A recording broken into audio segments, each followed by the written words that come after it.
Good morning. Good morning. Welcome to our biennial PES Convocation. Personal effectiveness skills are very important to Madisonville Community College, and we are incredibly thankful for your attendance, your professor valuing PES and bringing you as well, in addition to our morning speakers. They will focus on how to get a job, and that will be presented by Emily Locke, who is the Kentucky Customer Solution Specialist from WebstaurantStore. How to keep a job, Michael Wortham, Credit Analyst from First United Bank and Trust. And how to excel at a job from Tim Riggs, Business Manager, GE Aviation. Thank you for coming, and speakers, thank you very much for being here today.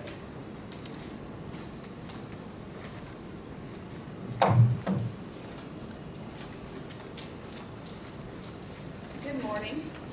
Dr. Cook and members of the PES committee, thank you all so much for allowing me the opportunity to come and speak as a former student to these students now on developing your soft skills so that you can get a job.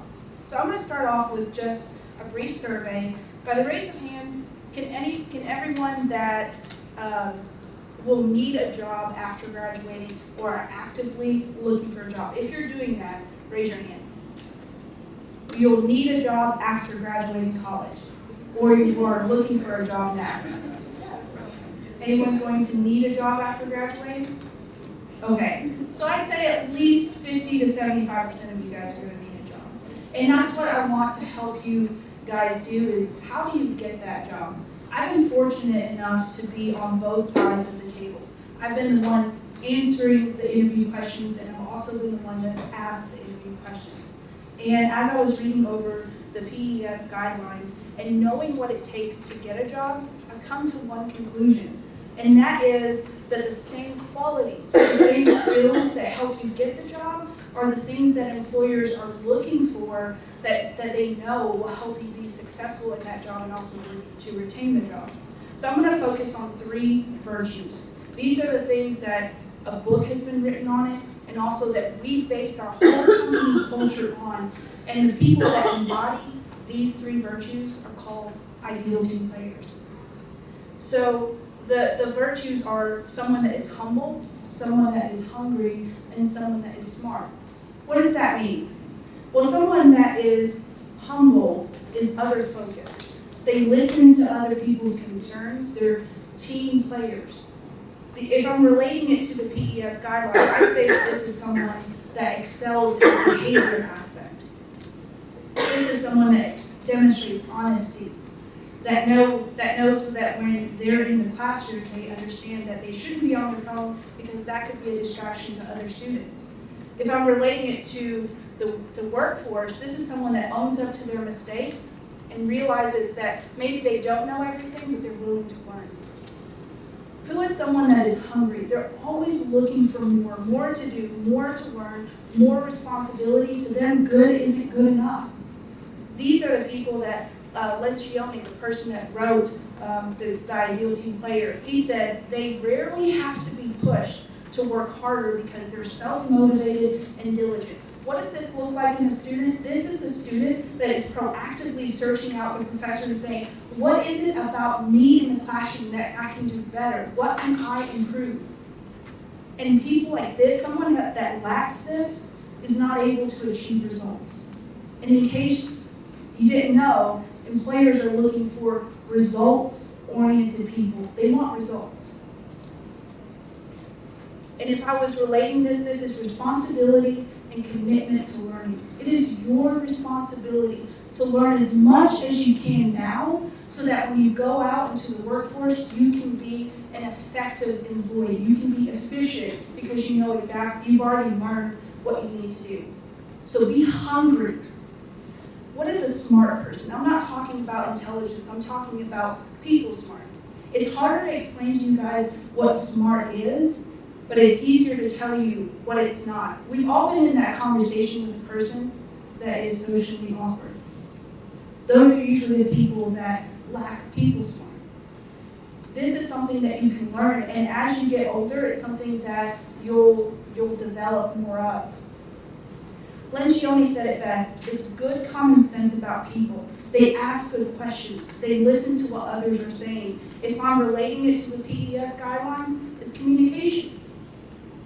So if you're thinking about all of these three things, before the book was written, Ideal Team Player, the hiring teams were actually looking for these things, but as a business owner once said, they just didn't have a language for it.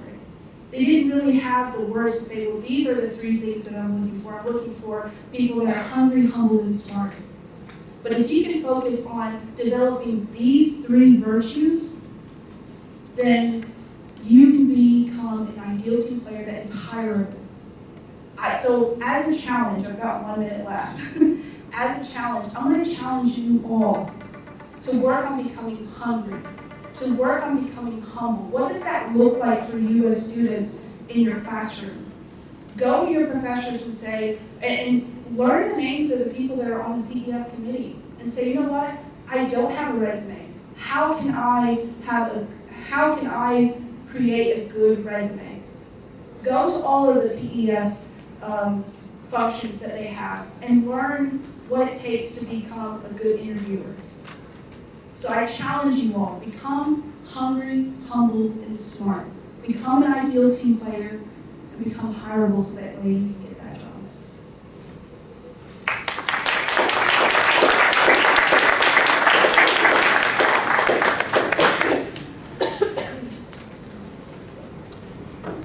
Good afternoon. My name is Michael Wortham, and I only have 5 minutes to talk, so I'm going to speak very quickly, and hopefully you can listen fast as well. In my career, I have been employed in workforce development for 5 years, and I've been in banking for 20 years. And in that time, in the so-called real world, I have noticed several soft skills that make a significant impact on a person's ability to keep their job. The first thing that I want to talk about this afternoon is enthusiasm and the vital importance of enthusiasm. Ralph Waldo Emerson said that enthusiasm is one of the most powerful engines of success. When you do something, do it with all your might. Put your whole soul into it, stamp it with your own personality, be active, be energetic, be enthusiastic and faithful, and you will accomplish your goal. And he finished up his quote by saying that nothing great was ever achieved without enthusiasm. The second thing that I want to talk about is teamwork. And while nothing great was ever achieved without enthusiasm, I think it's important to realize that nothing great was ever accomplished alone. Teamwork is of the utmost importance, and I would encourage you, once you get a job, to be a very good team player. Get along. Our kindergarten teachers would have told us to play well with others. A company's success is rarely dependent upon just one person doing something all by themselves. That rarely happens. Success is the result of many people working toward a common goal. With more people comes more ideas, more innovation, more energy. So learn to get along well with the team, be a good example. You can influence people so much more by what you do than by what you say. And what you say leads me to my next point, which is the importance of communication. With communication, one particular thing that I try to do as much as possible is to repeat back to the person what they have asked me to do so that there is less of a chance of any misunderstanding. For instance, yesterday, I wrote an email to Felicia Johnson, sitting right here on the front row, and I said, hello, exclamation point. So there was my enthusiasm. But then I followed it up by saying, in preparing my 5-minute speech, so I told her right there that I understood I had a very short time frame. In preparing my 5-minute speech, it occurred to me that I never confirmed with you to let you know I will indeed be able to speak tomorrow. So that's another tip. Be sure to read the entire email. I had failed to do that and realized that you wanted me to let you know I'd be here. But in continuing with my email, I stated that I will be able to speak tomorrow at 11:55. So I told her in my response to her that I realized the time I needed to be here, and that I realized that it was on the first floor of the Steve Bashir building. So again, this is the importance of communicating back to the person, restating what they've asked you to ensure that no misunderstanding occurred. And then I guess the last thing that I want to mention is to be adaptable. Don't be so rigid that you cannot change. I doubt that there has ever been a time in human history where things change as frequently as they do now. I would encourage you to be one of the first persons to adopt the new change in your workplace. It is important to be seen as someone who is capable of meeting new challenges. And you know, very little stays the same anymore anyway, or for very long. Some of you may remember fold-out maps that you would have in your car to tell you where you needed to go. We don't see those or use those anymore.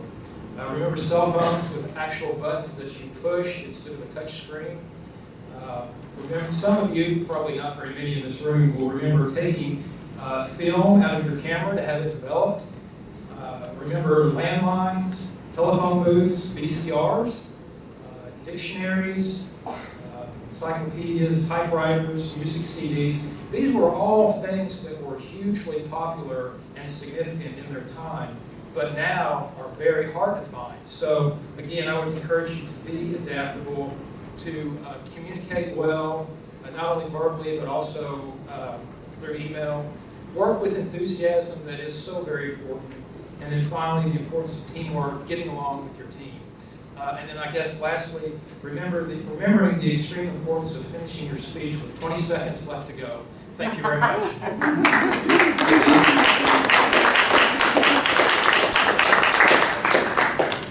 Good afternoon.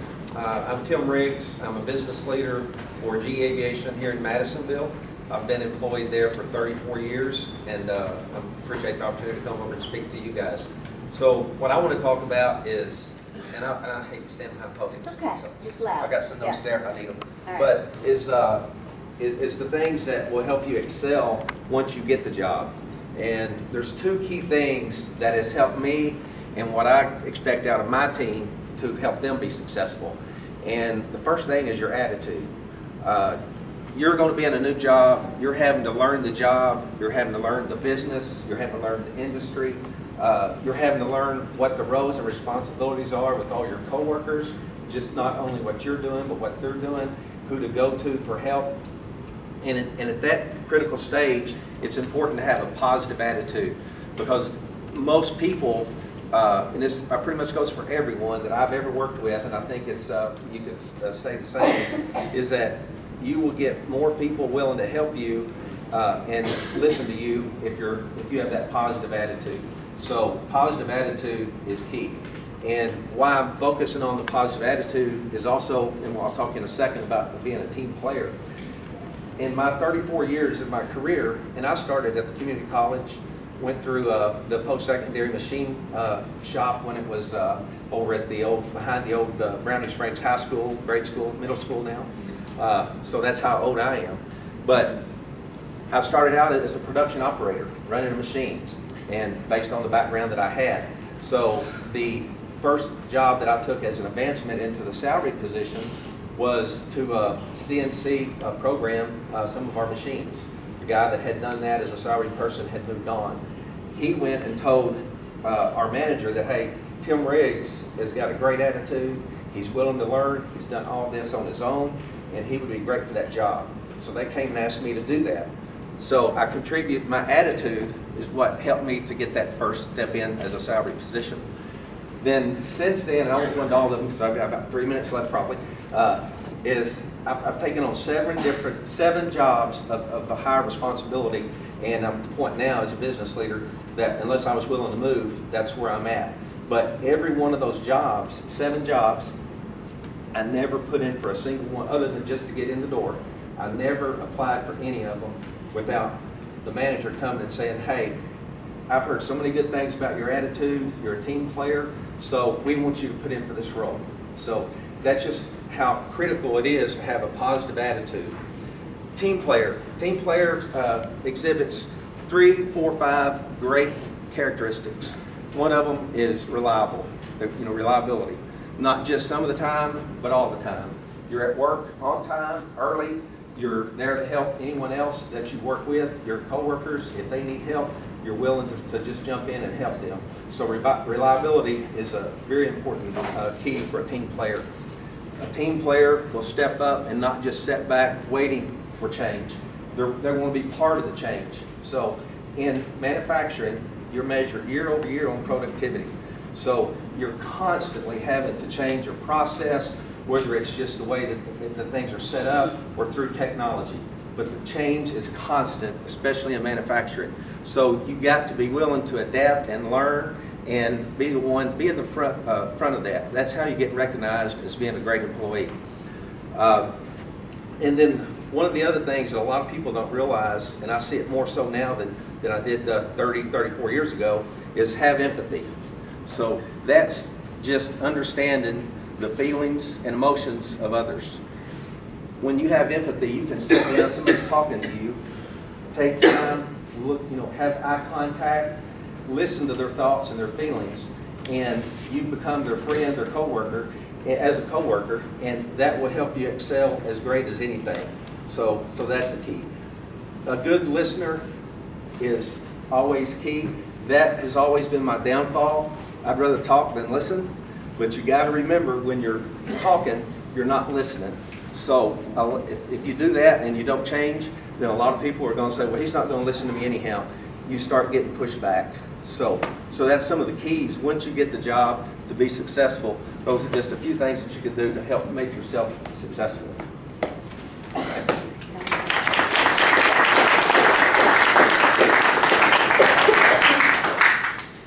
I would like to say a particular thank you for our speakers who came and shared their perspectives about PES with us, and thank you for coming. This concludes our session.